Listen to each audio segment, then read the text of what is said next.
depuis 2018, hausse quasi constante sauf celle de 2020. Et c'est encore plus frappant si on regarde la courbe des bénéfices. 14 milliards d'euros, on va le voir, en 2022, c'est tout simplement 2 fois plus qu'en 2019, année avant Covid-19. Et encore, ces résultats époustouflants, LVMH les réalise alors que la fin d'année en Chine a été compliquée avec des confinements à répétition en raison de la politique de l'époque zéro Covid du côté de Pékin.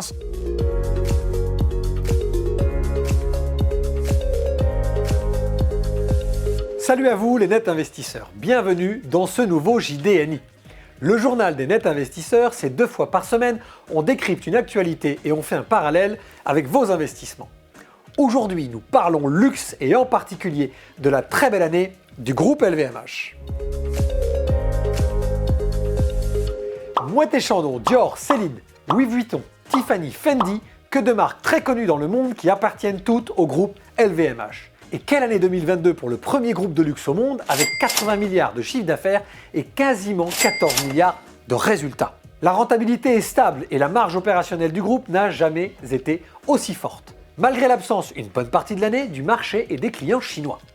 Et Bernard Arnault, son heureux propriétaire, première fortune mondiale actuelle devant Elon Musk, patron de Tesla, est rassurant pour l'année 2023. Il pense que toute chose égale par ailleurs, l'année devrait également bien se dérouler et permettre au groupe de continuer sa croissance. Mais quels sont les éléments qui expliquent cette réussite? D'abord, un management solide et une stratégie dans la continuité qui, malgré des positions de leader, repose toujours sur la recherche de nouvelles parts de marché. Ne pas s'endormir sur ses lauriers. C'est également le retour post-Covid de marchés très importants comme le Japon, mais également l'Europe. Et tout cela accompagné de la création de 15 000 emplois en France en 2022 par LVMH. Cocorico.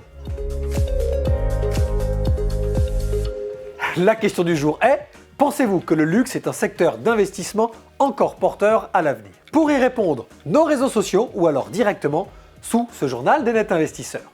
J'attends vos réponses. Le rapprochement à faire entre cette actualité et vos investissements est simple. L'année 2023 sur les marchés financiers sera-t-elle l'année du retour des bonnes vieilles valeurs de croissance? Après un fort consensus des différents professionnels du secteur financier autour des nouvelles technologies, des technologies de l'information, des intelligences artificielles ou des loisirs en 2020 et 2021, il s'est opéré clairement un virage en 2022 sur ces secteurs qui ont été très malmenés. Nous conseillons donc pour 2023 de vous pencher à travers vos comptes titres, vos plans d'épargne en actions ou vos assurances vie multi-support vers des valeurs de croissance qui non seulement maintiennent leur position dominante comme c'est le cas du luxe, mais qui ont aussi pris le virage de la digitalisation, ce qui leur a permis de garder ou de retrouver des places de leader sur leur secteur.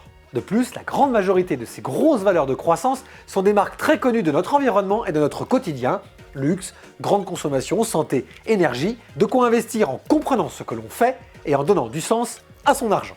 Pour faire vivre le JDNI, n'oubliez pas de vous abonner, de liker et de partager.